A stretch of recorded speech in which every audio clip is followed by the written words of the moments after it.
April 8, 2026, Wednesday. Narito pong muli ang Batang Pista para magbigay ng mga tips at giya para sa pakarera ng Philippine Jockey Club kung saan meron po tayong 7 pakarera na magsisimula sa ganap na alas 5:30 ng hapon. Tara't umpisa na po natin. Race number 1, the start of winner take all, covering races 1 to 7 with a distance of 1,200 meters, 4-year-old and above maiden race placers. Dito po sa race number 1, primera ko po, entry number 6, Blue Note. Si Blue Note po, yung lumaban last March 14. Dito po sa karera ng Philippine Jockey Club sa distansya 1,400 meters. Siya po yung dala lamang ng preba, 129.8. Nang siya inalamado, ngunit po mga 6 lamang sa mga nanalong sila True Dogma at Thunderstorm. Nandun din po sa laban na yun ng entry number 7, si Pokot Boy, na po mga 4 na nagpreba na magandang tiyempong 128.8. Pero bago po yun, last February 14, dito rin po sa karera ng Philippine Jockey Club sa distansya 1,400 meters. Siya po yung tala na magandang preba, 127.6. Nang siya ay nasigundo sa nanalong kabayan si War Emblem. Ang last ride niya po sa distansya 1,200 meters, dito po sa karera ng Philippine Jockey Club, ay nagawa niya sa Lobato Race last January 31, kung sa siya po yung preba lamang ng 1 minute and 16 seconds. Panigundo ko na rin po entry number 7, si Pokot Boy, na uling lumabang po last March 25.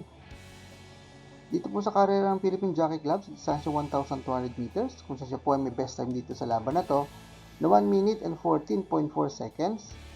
Nang siya ay pumang-apat sa mga kabayan sila Solid, Succeed, at Machine Toss. Good luck po. Race number 2, the start of pick 6, covering races 2 to 7. With a distance of 1,200 meters, 3-year-old maiden race placers. Dito po sa race number 2, pang-primera ko po may best time dito. Entry number 4, Golden Showtime. Nauling lumaban po last March 28 sa kanya pong barrier race. Sa distansyong 1,200 meters, dito po sa karera ng Philippine Jockey Club, kasi po ay nagpreba ng 1 minute and 14.8 seconds. Pero bago po yun, last December 26 sa kanya rin pong barrier race, dito rin po sa karera ng Philippine Jockey Club, sa distansya 1,200 meters, siya po yung tala na magandang preba na 1 minute and 13.6 seconds. Kulit po panigundo, Diado, entry number 3, Super Gonzi, na uling lumaban po last March 27. Dito po sa karera ng Philippine Jockey Club, sa distansya 1,200 meters, siya po yung nagpreba ng 1 minute and 15 seconds. Nang siya ay pumanglima, sa mga kabahay sila Finer with Age at Queen Liam. Good luck po. Race number 3, the start of pick 5, covering races 3 to 7, with a distance of 1,200 meters, Pilacom rating based on the capping system race class 5, 17 to 41 split. Dito po sa race number 3, pang-primera ko po angat sa laban, entry number 4, Doña Teresita, na uling lumaban po last March 15, sa karera po ng Philippine Jockey Club, sa distansya 1,400 meters, siya po yung tala ng preba, 128.2. Nang siya ay pumangatlo, sumakabay sila Segatulin at Spaghetting pababa. Wala pa po siyang laban sa distansya 1,200 meters dito po sa karera ng Philippine Jockey Club.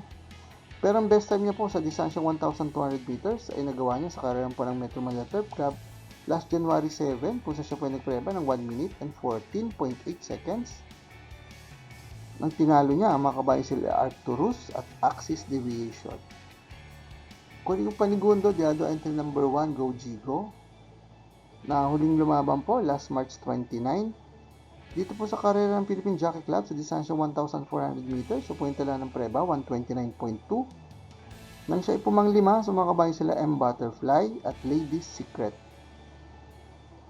Ang uling panalo niya pong naitala ay nagawa niya dito po sa karera ng Philippine Jockey Club last February 27 sa distansya 1,200 meters at siya po ay nagpreba ng 1 minute and 15 seconds. Nang tinalo niya, ang mga kabayan sila Advocacy at Caraga Wonder. Pero ang best time niya pong nagawa ay nagawa niya rin po dito po sa karera ng Philippine Jockey Club last December 18. Sa distansya 1,200 meters, siya po ay nagpreba ng 1 minute and 14.6 seconds. Nang siya ay pumanglima, sa mga kabayan sila Margot at Hang Loose. Kunin ko pong pantersero, entry number 2, Marvin's Pride, na uling lumaban po last March 29. Sa karera po ng Philippine Jockey Club, sa distansya 1,400 meters, siya po yung dala ng preba, 128.4.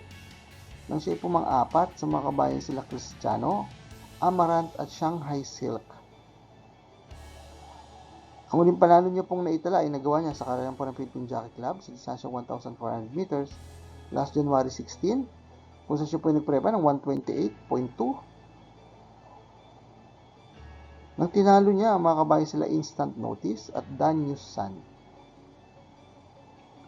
Ang best time niya po sa karera po ng Philippine Jockey Club sa distansyang 1,200 meters sa paglalabanan nila ngayon ay nagawa niya last February 13, kung saan siya po ay nagpreba ng 1 minute and 15 seconds. Nang siya ay pumang-anim sa mga kabayan sila Boy Hulo, Heartfelt at Danius San. Good luck po. Race number 4, the start of Peak 4, covering races 4 to 7, with a distance of 1,200 meters, pinaka rating based on the capping system race class 4, 42 to 56 feet. Dito po sa race number 4, pang-primera ka po ay angat sa tempo. Entry number 3, Mendel Bell. Si Mendel Bell po ay lumaban last March 28. Dito po sa karera ng Philippine Jockey Club sa distansyang 1,400 meters, so po yung tala ng preba, 128.4. Nang siya ay pumangatlo sa mga kabayan sila Magnolia Ariana at Doña Leoncia. Ang best time niya pong nagawa sa distansyang 1,200 meters sa karera po ng Philippine Jockey Club ay nagawa niya last December 18, kung siya nga po ay nagpreba ng pinakamagandang preba rito na 1 minute and 12.4 seconds nang siya ay nasigundong dikit sa nanalong kabayang si VG. Tinalo niya puro sa datingan ng Tumercero na si Sweet the Money. Kunin kong panigundo, consistent entry number 5, Black Prism na uling lumaban po last March 25. Sa karera po ng Philippine Jockey Club sa distansyang 1,200 meters at naitala niya po ang best time niya rito na 1 minute and 13.6 seconds nang siya ay pumang-apat sa mga kabayan sila Aman Zaman at Queen Gabi. Good luck po. Race number 5, the last DD plus 1 event, covering races 5 to 7 with a distance of 1,200 meters, pinaka rating based on the capping system race class 3, 57 to 7. Dito po sa race number 5, solo ko po, entry number 4, User, na uling lumaban po. Last March 29, sa karera po ng Philippine Jockey Club, distansya 1,400 meters. At sa puwenta na magandang preba, 1 minute and 22.8 seconds. Ang siya ay pumangatlo. Sa magagaling na kabayan sila Anytime, Anywhere. At Mutya ng Pasig. Ang pinakamagandang niya pong preba sa distansya 1,200 meters, ito po sa karera ng Philippine Jockey Club, ay nagawa niya last January 4. Kung siya po ay nagpreba ng 1 minute and 11 seconds, ang tinalo niya ng malayo ang mga kabayan sila Fields Amor at Winner Parade. Ang may best time po rito ay entry number 1 na si Zoom,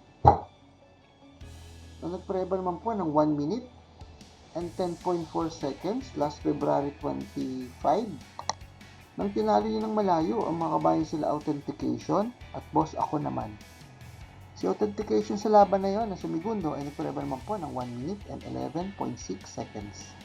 Good luck po.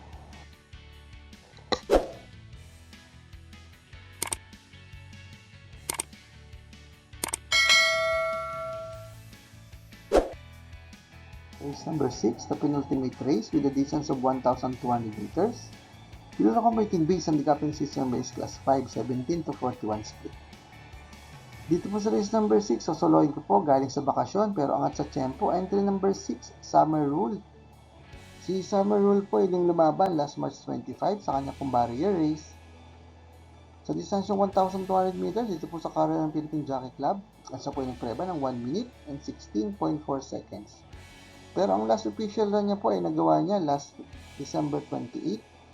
Dito po sa karera ng Philippine Jockey Club, kung saan siya po ay nagpreba ng 1 minute and 26.4 seconds. Nang siya inilyamado, ngunit na segundo lamang, sa nanalong kabayan si title holder. Tinalo niya puro sa datingan ng Tumercero na si Spaghetti pababa. Pero bago po yun, last December 14, dito rin po sa karera ng Philippine Jockey Club, sa distansya 1,400 meters, so po yung dala ng imposibong tempo na 1 minute and 24.6 seconds. Nang tinalo niya ng malayo, ang mga kabayan sila Graceful Gift at Super Dancer. Ang pinakamagandang preba niya naman pong natala sa ngayon sa distansya 1,200 meters, dito po sa karera ng Philippine Jockey Club, ay nagawa niya last November 15 sa kanya pong barrier race, kung siya po nagpreba ng 1 minute and 13.2 seconds. Good luck po. Race number 7, the last race of the day with a distance of 1,200 meters. With rating based on the Capping System Race Class 442 to 56 feet. Dito po sa race number 7, pang-primera ka po, Diadong Calooc. Entry number 7, 911. Nauling lumaban po last March 25 dito po sa Carrera ng Philippine Jockey Club sa distansyang 1,200 meters. At sa puwenta na ng preba, 1 minute and 13.2 seconds nang siya ay nasigundong dikit. So nanalong kabayan si Stripes of Pink. Tinalo niya po sa datingan ng Tumersero na si Boy Wonder. Ang pinakawang huling panalo niya pong naitala ay nagawa niya last October 8 sa karera po ng Metro Manila Turf Club sa distansyang 1,400 meters kung sa siya po yung magandang preba, 1 minute and 26.6 seconds. Nang tinalo niya ng malayo ang mga kabayan sila Parisian Life at Katakataka. Kunin mong panigundo, entry number 1, Queen Gabi, na huling lumaban po last March 25. Dito po sa karera ng Philippine Jockey Club sa distansya 1,200 meters kung saan naitala niya po ang kanya pong best time na 1 minute and 13 seconds nang siya ay nasigundo sa nanalong kabayan si Amans Aman. Tinalo niya po sa datingan ng Tumersero si Golden Charger. Pero ang pinakahuling panalo niya pong nagawa ay nagawa niya last November 14 sa karera po ng Philippine Jockey Club sa distansya 1,200 meters kung saan siya po ay naitala niya rin po ang kanya pong best time na 1 minute and 13 seconds nang tinalo ng malayo ang mga kabayan sila Viva de Oro at Instant Notice. Pantersero ko na rin po, entry number 3, Milania, na huling lumaban po last March 27. Sa karera po ng Philippine Jockey Club sa distansya 1,200 meters, siya po ay nagpreba ng 1 minute and 14 seconds nang siya ay pumang-anim sa mga kabayan sila Fields Amor at Borderline. Ang best time niya pong nagawa sa distansyang 1,200 meters, ito po sa karera ng Philippine Jockey Club, ay nagawa niya last November 14 kung saan siya po ay nagpreba ng 1 minute and 12 seconds nang siya ay nasigundong dikit sa nanalong kabayan si Brown Missile. Tinalo niya po sa datingan ng Tumersero na si Lily Bell. Good luck po. For the complete results of these previous races, you may watch the Batang Pista Rewind, results and dividend. PJZ next racing day schedule will be on April 10, 11, and 12, Friday, Saturday, and Sunday. Batang Pista!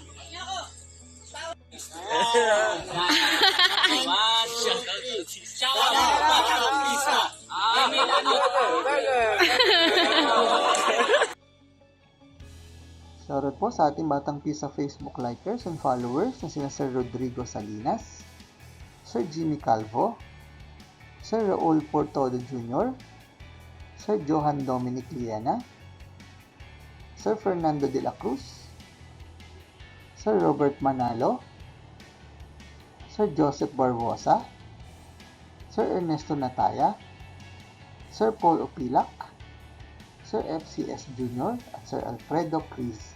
Maraming salamat din po sa ating mga bagong subscribers at mga kapista. Sa mga po makatanggap na updated race results and dividends at magiya sa karera, please like, share, and subscribe sa ating Batang Pista channel. Click na notification bell para makareceive ng mga bagong videos. Paalaala mga kapista, ng karera po ay tinilibangan lamang at gamitin lamang pong sobra sa ayon sa ating kakayanan. Good luck and happy racing to all!